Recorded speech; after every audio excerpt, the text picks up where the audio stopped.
This is the home of The War of the Roses. Mojo in the Morning.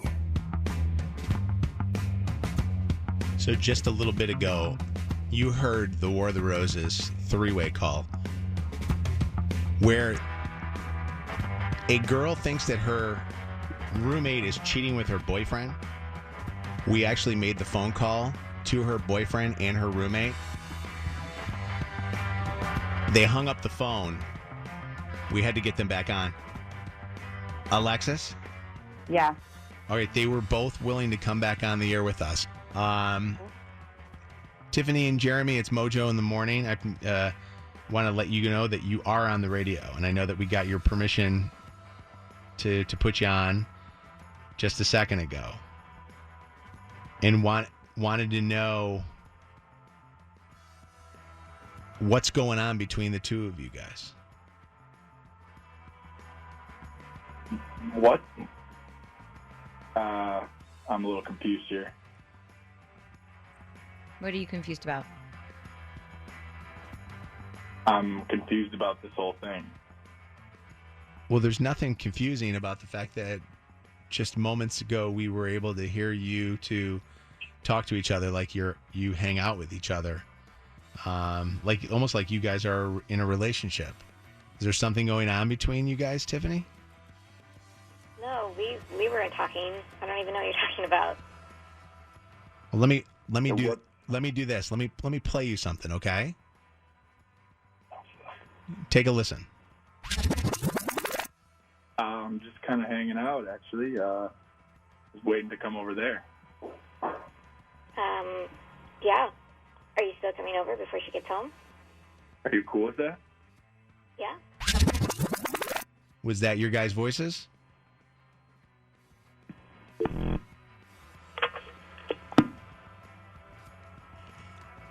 It obviously was their voices because they both hung up the phone. Oh, my God. Wow. Not even owning up to it. Alexis, how close are you with Tiffany? Is she a good friend or just a roommate? For one, she's been a friend. For two, this has been where I live. For three, this is my boyfriend. So this is like pulling out the rug from underneath me in so many ways right now. Feel really betrayed. I bet you do. Hang on one second. We'll try to get them back with us. Mojo in the Morning. David wanted to make a comment on this. David? Oh, I think you guys missed an opportunity here.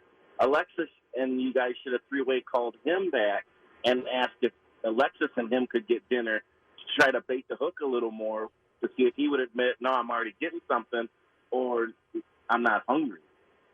Wait. Interesting. Yeah. Well, with the whole I'm bringing food over, I don't know what exactly he would have done on that. I mean, I wish that there was a way we could have kept him on the phone longer to be able to do what we normally do, David, which you might have heard if you've listened to the show for some time, where we actually will confront him with her on the phone, with the girlfriend on the phone.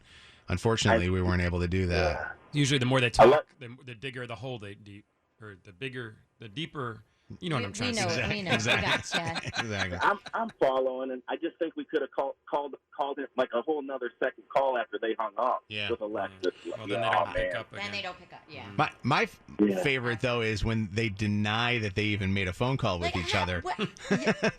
Jessica wants to comment on the War of the Roses. What's up? It's Mojo in the Morning.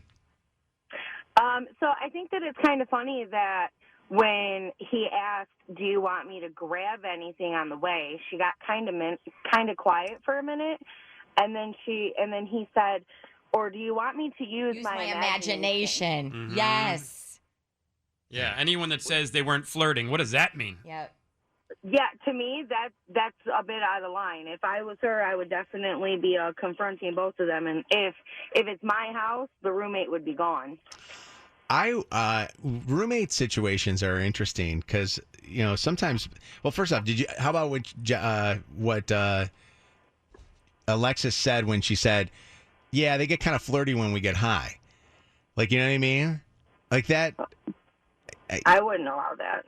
Yeah. I mean, that, you would think high, then you start high to or put not. the pieces together of that. Plus he's spending time there when she's not there. I mean, it's it's like red flag after red flag at that point. Right. Yeah. You know? Right now, Unfortunately. At first, I was kind of questioning about it because she said, well, I found his boxers. Well, who's to say that they were his boxers?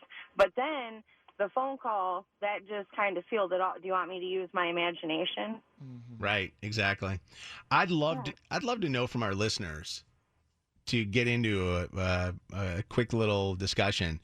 How many listeners have ever had this happen where their roommate and their significant others were fooling around with each other? Has that ever, happened to you? And are there any listeners that currently don't trust their roommate and their significant other, their boyfriend or girlfriend, with each other? Like, you don't ever want to leave them alone with each other. 844-MOJO Live, 844-665-6548 is the telephone number. What's up? Let's go to Daryl. Hi, Daryl. It's Mojo in the Morning. Hey, how are you? Good. What's going on? Well, I was just thinking, I don't know if anybody caught it, when she said, are you still coming over before she gets home? So they obviously had a conversation before that about coming over before she was home. Yeah, that there was a lot in there in that short, brief conversation that they had with each other. Just the tone of how they are with each other is one thing too, and I think that's the thing that I always try to pick up on is what's the tone like? Because if I'm having a conversation with, somebody who's dating a friend of mine, my tone isn't going to be like what his tone was with her and how she was. Yeah. I definitely, unfortunately, think there is something going on, whether depending on how deep it goes. But yeah, there's some inappropriate stuff going on there. Texter here says, listening to this reminds me of what happened to me when I got out of college and had a roommate who ended up cheating with my boyfriend for more than a year before I found out about it. That's from 231. What's happening, Ashley? It's Mojo in the Morning.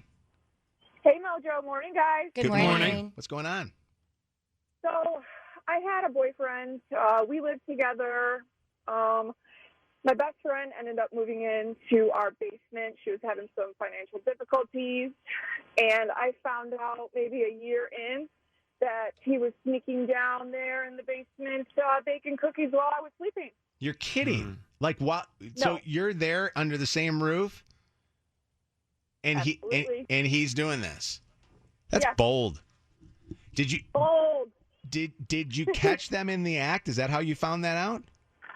No, we ended up getting really drunk one night, and she had told me everything. Oh wow! Oh, well, it's kind of like these guys. Did you ever notice that when drinking or anything was going on, while that these we guys were out and hanging out, and like the War of the Roses woman said, while we were getting high, like smoking weed and stuff, they would get real. It was just off, and I knew something was off, and she admitted it all to me. I just get the munchies. I don't honestly. Doing it in sleepy. I don't know if that makes me flirtatious at all, but alcohol probably. But Sean, what's going on? Hi, how's it going? Good. What's going on with you? So I had a former roommate in college. We were living probably about 6 months together at this time, and I started dating this girl. And about 4 months into the relationship, it was kind of like what you guys were just discussing. Like, she was coming over, hanging out when I wasn't there and stuff like that. And it turned out one time I came home from work and caught them together, and now they're married. Oh, so, wow. Did you go to the wedding, or were you so upset by what happened? No, you're not friends with them anymore? I blocked both of them on like everything and just like got out of their life. Where do you think things went wrong with this? Like, and I'm not saying you did anything wrong, but I'm saying, where did it go wrong? Was it being too trustworthy of a friend, or being? Probably too trustworthy. That's like my biggest flaw is I'm a really trustworthy person. And listen, you can't ever lose that. You got to keep being, and just understand that there are just some bad people out there. You know. Yeah. I went to therapy, and that's where I learned that. And I've really got that mindset. Good for you. Good for you. Don't blame yourself for that. Michaela, what's going on? It's Mojo in the Morning. This is interesting. Not being able to trust a roommate, and it was actually your boyfriend's roommate, and your boyfriend couldn't trust him with you? Yeah, so basically, even in front of my boyfriend at college, he was always super flirty with me. Like, they would always send me to, like, if they wanted something from him, like extra food or weed or something, they would send me to do it because they know he wouldn't say no to me. So anytime my boyfriend would go to the gym or go to eat or go to class even, he would make me go with him because we always said he had, like, an untrustable face, so he would not leave me with him because he was scared he would try and, like, pull something. Did he ever? Kind of, like, he would be flirty, but I don't think he ever tried to make the move on me, but that's also because my boyfriend was always either, like, in the bathroom or in the same room, so he never got the chance. Yeah. It's probably smart not even to put yourself in that position, you know? Yeah, I had no issue leaving with him all the time. Of course, during the winter, it was a little annoying, but I didn't mind. It's kind of crazy to think that here's a person that you live under the same roof with, and you can't trust them with your significant other. You know, like, if they're willing to cheat with your significant other, what else are they willing to do too? You know what I mean? Are they willing to steal from you? Or that's not a friend. Yeah, that's just, to me, just is that's a bad roommate situation. You got to ditch that guy.